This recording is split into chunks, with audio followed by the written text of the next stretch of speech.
"You have always been so selfish, Natalie. What about family loyalty?" my father shouted across the holiday table, his face reddening as he gripped his wine glass so tightly I feared it might shatter. "I cannot believe you would refuse to help your own sister," my mother added, shaking her head with that familiar look of disappointment I had seen countless times throughout my life.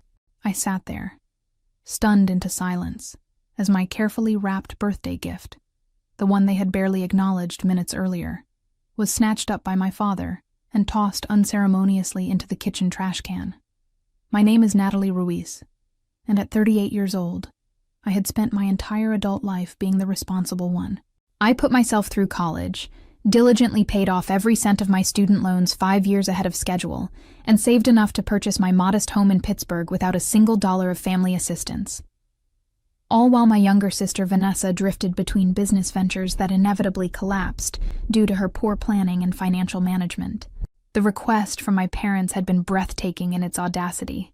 Sell my home, the one thing I had worked tirelessly to achieve, to bail out Vanessa's failed boutique, her third failed business in 5 years. When I gently but firmly declined, explaining that I couldn't sacrifice my financial security, I became the villain of the family narrative once again. Somehow, standing up for myself made me ungrateful in their eyes. The irony of the situation wasn't lost on me.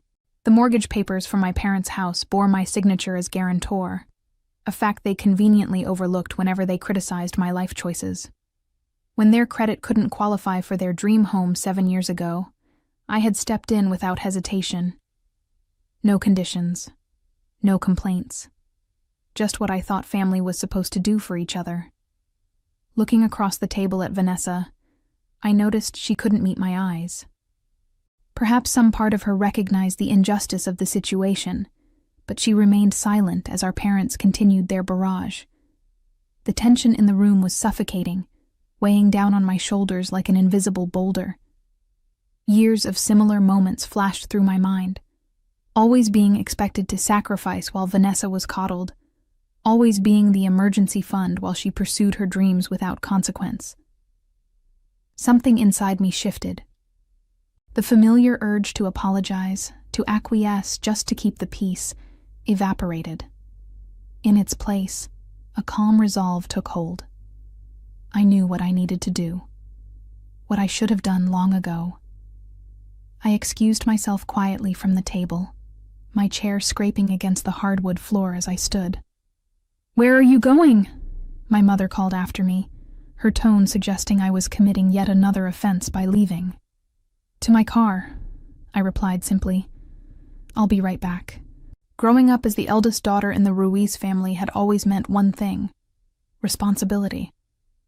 From a young age, I learned to be the dependable one, the steady hand, the voice of reason.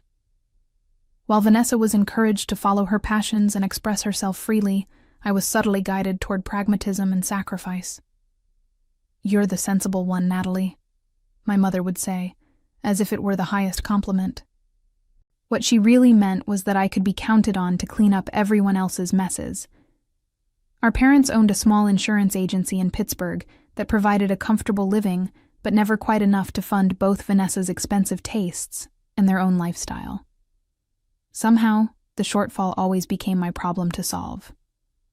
When Vanessa needed money for art school in New York, I delayed my own graduate studies to work extra hours. When she dropped out after 2 semesters to find herself in Europe, I covered her credit card debt.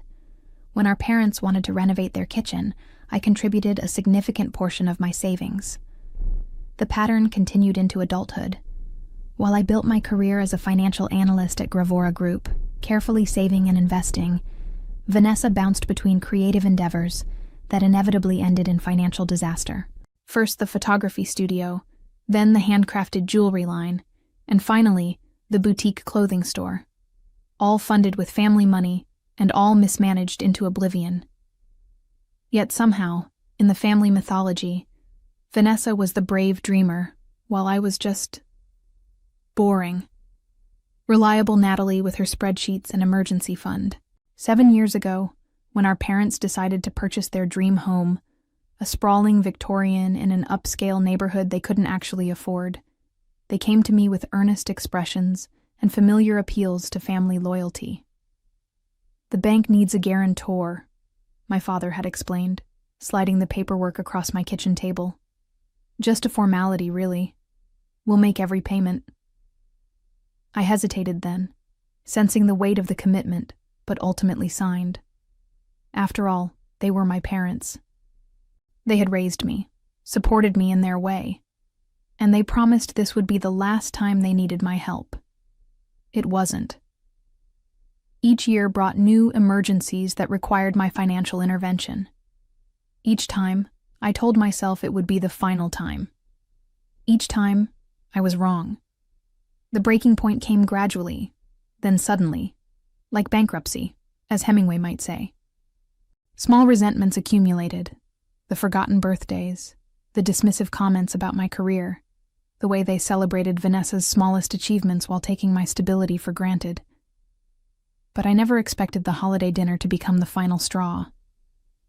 When I returned to the dining room, file folder in hand, my family had already moved on to dessert, as if nothing had happened. My half-eaten dinner had been cleared away. My empty chair pushed in. The message was clear. The conversation was over, and they expected me to fall in line as I always had. "What's that?" my father asked, eyeing the folder with mild curiosity as I set it on the table. "Something I've been meaning to discuss with you both," I replied, my voice steadier than I expected. "I think now is an appropriate time." My mother's spoon clinked against her dessert plate as she set it down. "Really, Natalie? You're going to ruin the holiday with more drama?"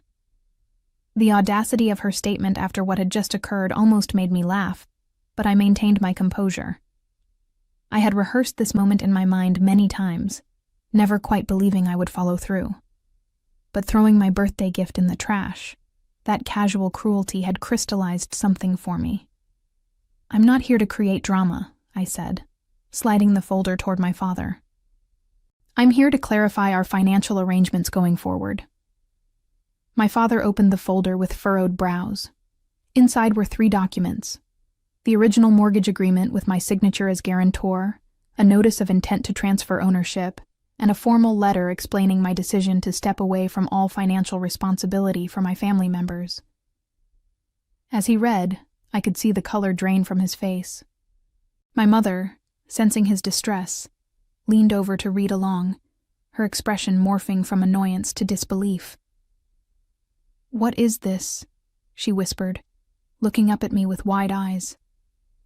"It's exactly what it appears to be," I replied calmly. "I'm removing myself as guarantor of your mortgage. I've transferred my stake to Aspen Capital Partners, a private equity firm that specializes in these arrangements." Vanessa, who had been scrolling through her phone, finally tuned in to the tension. "What's happening?" My father's hands trembled slightly as he set down the papers. "Your sister is abandoning us," he said, his voice a mixture of anger and fear. "After everything we've done for her." I felt a twinge of guilt, the programmed response of a lifetime, but pushed past it. "I'm not abandoning anyone. I'm simply establishing boundaries that should have been in place long ago." I explained that Aspen Capital would be contacting them within the week to discuss payment options. They could refinance, sell the house, or work out an arrangement with the firm. What they couldn't do was count on me to bail them out anymore. "You can't do this," my mother said, her voice rising. "We're your parents." "I can, and I am," I replied. "Being family doesn't mean I have to set myself on fire to keep everyone else warm. I deserve the same respect and consideration I've always given all of you." Vanessa stared at me, finally meeting my eyes across the table. For once, she looked genuinely shocked. Perhaps at the situation, perhaps at seeing me stand up for myself at last.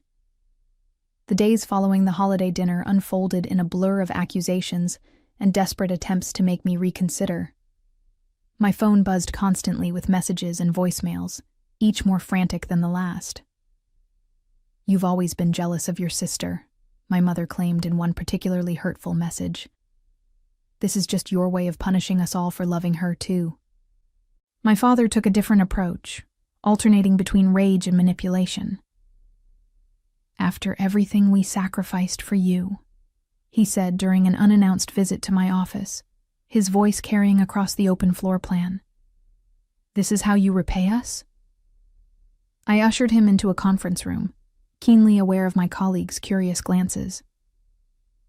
Dad, what sacrifices exactly? I put myself through college. I built my career without connections or help. I've been financially independent since I was 22. We gave you life, he exclaimed, as if that entitled them to ownership of mine. We raised you. Yes, you did, I acknowledged, and I'm grateful for that. But it doesn't mean I owe you my future. He left in a huff, but not before suggesting that if I just lent Vanessa enough to relaunch her boutique, perhaps $200,000, they might consider letting me stay on as guarantor of their mortgage instead of requiring me to sell my house outright. The audacity was breathtaking. They weren't even trying to negotiate. They were still making demands. Meanwhile, Vanessa employed a more subtle tactic, the false olive branch. I never asked them to pressure you like this, she said over coffee at a neutral location. Her eyes were wide with practiced sincerity. I just mentioned I was having financial difficulties, and they took it upon themselves to approach you. I stirred my latte slowly. And yet you sat silently while they berated me and threw my gift in the trash. She had the grace to look embarrassed. I was shocked. I didn't know how to react. You never do, I observed. Not when it might mean standing up to them. Vanessa leaned forward, her voice dropping to a conspiratorial whisper. Look, I know I've made mistakes with my businesses, but this boutique concept is solid. I just need enough capital to relocate to a better location with more foot traffic. If you helped me... No, I said firmly, cutting her off. I'm not investing in your business ventures anymore. 3 failures is enough data for me to recognize a pattern. Her expression hardened. So that's it? You're just cutting off your entire family? I'm not cutting anyone off, I clarified. I'm still here, still willing to have a relationship. What I'm no longer willing to do is be the family bank. She left without finishing her coffee, and I knew our conversation would be relayed to our parents with a very different spin. I would be painted as the villain again, cold, calculating, heartless. But something unexpected happened in the following days. As I stood firm against the emotional onslaught, I felt a strange lightness taking hold. Each refused demand, each boundary maintained, freed me a little more from the invisible chains I had carried for decades. At work, I found myself speaking up more in meetings, offering insights I might have previously kept to myself for fear of seeming too assertive. I started exploring opportunities for advancement that I had been hesitant to pursue, believing my family might need my financial stability. For the first time in my adult life, I was making decisions based solely on what was best for me. It was terrifying and exhilarating. Then came the call from Aspen Capital that would change everything. Miss Ruiz? This is Dominic Weber from Aspen Capital Partners. The voice on the phone was professional but carried an undercurrent of concern. Do you have a moment to discuss the Ruiz property transfer? I closed my office door and settled into my chair. Yes, of course. Is there an issue? There was a brief pause. I'm afraid there might be. We've been attempting to contact your parents to discuss refinancing options, but they've been uncooperative. Uncooperative how? I asked, though I already had my suspicions. They're claiming you forged their signatures on the original mortgage documents, he said. They're threatening legal action against both you and our firm. The accusation hit me like a physical blow. After everything I had done for them, they were now trying to paint me as a criminal. I took a deep breath, grateful for my foresight in documenting everything meticulously over the years. Mr. Weber, I can assure you their signatures weren't forged. I have video recordings of the signing, witnesses present at the time, and additional documentation from the original lender. I'll send everything to you immediately. That would be helpful, he said, sounding relieved. One more thing, they mentioned they've secured a lawyer through a family friend, someone named Jason Wilson. My stomach dropped. Jason Wilson wasn't just any family friend. He was my ex-fiancé from 6 years ago. Our relationship had ended when I discovered he was funneling money from our joint account to Vanessa's first failing business behind my back. A loan that was never repaid. The betrayal had been devastating, but I had moved on, believing that chapter of my life was closed. Miss Ruiz, are you still there?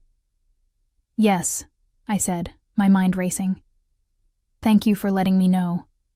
I'll have my lawyer contact you directly to handle this matter going forward. After ending the call, I sat motionless at my desk, trying to process this new layer of betrayal. They weren't just fighting me. They were deliberately trying to hurt me by bringing Jason back into my life. I pulled out my phone and scrolled to a number I rarely used. My cousin Elena, a successful attorney who had always seen through my parents' manipulation. We had grown distant over the years, largely because my parents disapproved of her confrontational nature, which was really just her refusal to tolerate their behavior. Natalie, she answered, sounding surprised. Is everything okay? No, I admitted, but I'm hoping you can help me make it right. Over the next hour, I explained everything. The mortgage, the holiday dinner, the attempted manipulation, and now the false accusations and Jason's involvement. Elena listened without interruption, and when I finished, her response was immediate and decisive. Send me everything you have, and Natalie, it's about time you stood up to them. With Elena on board, I felt more confident in my position, but I also knew my parents and sister wouldn't back down easily. They had built their entire worldview around my compliance, and my rebellion threatened that foundation. The following day, a package arrived at my office. Inside was the birthday gift my father had thrown away, a custom-bound collection of family photographs I had carefully curated and restored. Attached was a note in my mother's handwriting. We're still family. Don't do this to us. The manipulation was so transparent it almost made me laugh. Return the discarded gift as if it had never been thrown away, appealing to family bonds while simultaneously threatening me with false legal accusations. I placed the book on my shelf without opening it and texted Elena. They're escalating. What's our next move? Her response was immediate. We call their bluff. 2 days later, Elena and I walked into the offices of Aspen Capital Partners for a meeting with my parents, Jason Wilson, and the firm's representatives. The conference room was tense with anticipation as we took our seats across from my family. Jason looked older than I remembered. The boyish charm that had once captivated me now hardened into something calculating. He barely met my eyes as he shuffled through his papers, clearly uncomfortable with the situation he'd been drawn into. My father sat rigidly in his chair, jaw clenched in defiance. My mother dabbed at her eyes with a tissue, the picture of maternal distress. Vanessa had chosen not to attend, sending a text that morning claiming she didn't want to be in the middle, as if she hadn't been a central figure in this drama from the beginning. Dominic Weber opened the meeting. We're here to address the allegations regarding the mortgage agreement for the property at 742 Highland Avenue, currently owned by Gerald and Patricia Ruiz, with Natalie Ruiz as guarantor. My father leaned forward. My daughter forged our signatures and is now trying to force us out of our home. It's elder abuse, plain and simple. I remained silent, letting Elena take the lead as we had discussed. That's a serious allegation, Mr. Ruiz, she said calmly. One that could have significant legal consequences for the accuser if proven false. She opened her laptop and turned it toward the room. I have here the video recording of the original mortgage signing, taken by the notary public as part of their standard practice. The video began to play, clearly showing my parents signing the documents, expressing gratitude for my help, and promising this would be the last time they needed my financial assistance. Additionally, Elena continued as the video ended, I have statements from the notary and the bank representative present that day, confirming the signatures were made willingly and with full understanding of the terms. Jason shifted uncomfortably.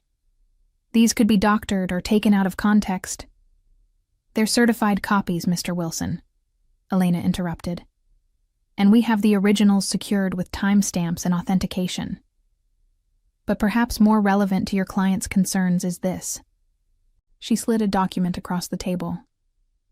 This is a full accounting of all financial assistance Natalie has provided to the Ruiz family over the past 15 years. Loans never repaid, investments in Vanessa's businesses with no return, contributions to household expenses, and various emergencies. The total comes to approximately $387,000, not including the mortgage guarantee. My mother gasped. That's absurd. We never... Every transaction is documented, Elena said firmly. Bank transfers, checks, credit card statements. Natalie has kept meticulous records. The room fell silent as the magnitude of what they owed me, financially and morally, sank in. Dominic Weber cleared his throat. In light of this information, does your client wish to maintain their allegations of forgery, Mr. Wilson? Jason looked at my father, who seemed suddenly deflated. We'll need to confer privately. They were given a smaller meeting room, and while they were gone, Dominic turned to me. Miss Ruiz, may I ask why you maintained this arrangement for so long? I considered the question carefully. They're my family. I always believed that eventually they would recognize the imbalance and want to make things right. I was wrong. When my parents and Jason returned, the change in their demeanor was striking. My father's defiance had crumbled, replaced by a calculating pragmatism. We're prepared to withdraw our allegations, Jason announced, and to discuss refinancing options for the mortgage. Elena nodded. That's a start. But there are additional terms my client requires before we can move forward. As she outlined my conditions, a formal acknowledgement of the debt they owed me, a legally binding agreement to cease all financial demands, and a commitment to family counseling, I saw something I had never witnessed before.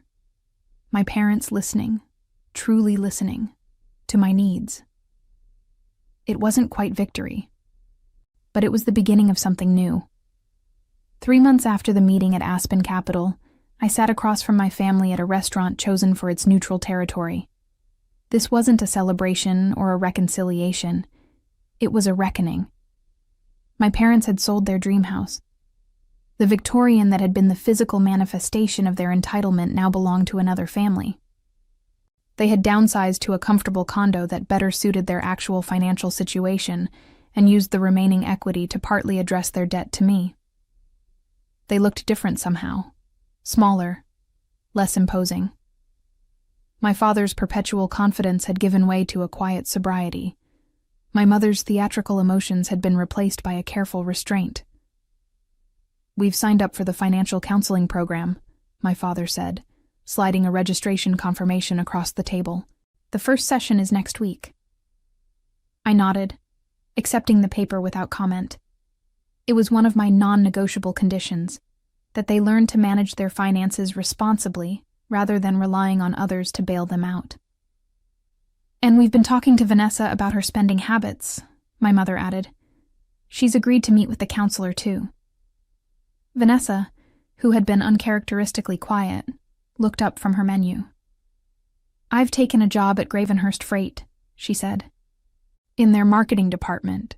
It's entry-level, but it's steady. The surprise must have shown on my face because she quickly added, I know it's not as exciting as running my own boutique, but after looking at the numbers, really looking at them, I realized I was never as close to success as I thought. It was perhaps the most honest thing my sister had ever said to me. Not an apology, not quite, but an acknowledgement of reality that had been sorely lacking in our family dynamic. That sounds like a good opportunity, I said, meaning it. Their marketing team has a strong reputation. A tentative smile crossed her face, not the dazzling, manipulative charm she usually employed, but something more genuine. Thanks. I'm trying. The changes in my family didn't happen overnight, and they weren't without setbacks. There were still tense phone calls, still moments when old patterns threatened to reassert themselves. My mother still occasionally hinted at financial emergencies that turned out to be wants rather than needs. My father still struggled with seeing me as an autonomous adult rather than an extension of their financial resources. But the difference was that now there were consequences for crossing my boundaries. When they pushed too hard, I would simply end the conversation and enforce a cooling-off period. No drama, no arguments, just consistent reinforcement that the old dynamics were no longer acceptable. Elena remained a steady presence in my life, helping me navigate the complex emotions of reconstructing my family relationships on healthier terms. "It's like rehabilitation after an injury," she said during one of our regular lunch meetings. "There will be pain, there will be resistance, but if you stick with the program, eventually there's healing." At work, the changes in my personal life translated to professional growth. Freed from the constant drain on my emotional and financial resources, I found myself taking risks I would have previously avoided. I applied for a senior position that opened up at Gravora Group and was selected from a competitive field of candidates. "Your presentation showed a confidence we haven't seen from you before," my new director told me after the announcement. "Whatever changed in the past few months, it suits you." What had changed was fundamental. I had reclaimed my power, my resources, and my right to prioritize my own well-being. The weight I had carried for so long hadn't just been financial. It had been the crushing burden of being needed but never valued, of giving without receiving, of love conditioned on sacrifice. The most surprising revelation came from Vanessa during a coffee meeting. Just the two of us. "You know, I resented you for years," she admitted, stirring her drink absently. "You always seemed so perfect, so together. I felt like I could never measure up. I almost laughed at the irony. While I was resenting you for getting all the support and encouragement I never received." She looked genuinely shocked. "What? But they were always bragging about you.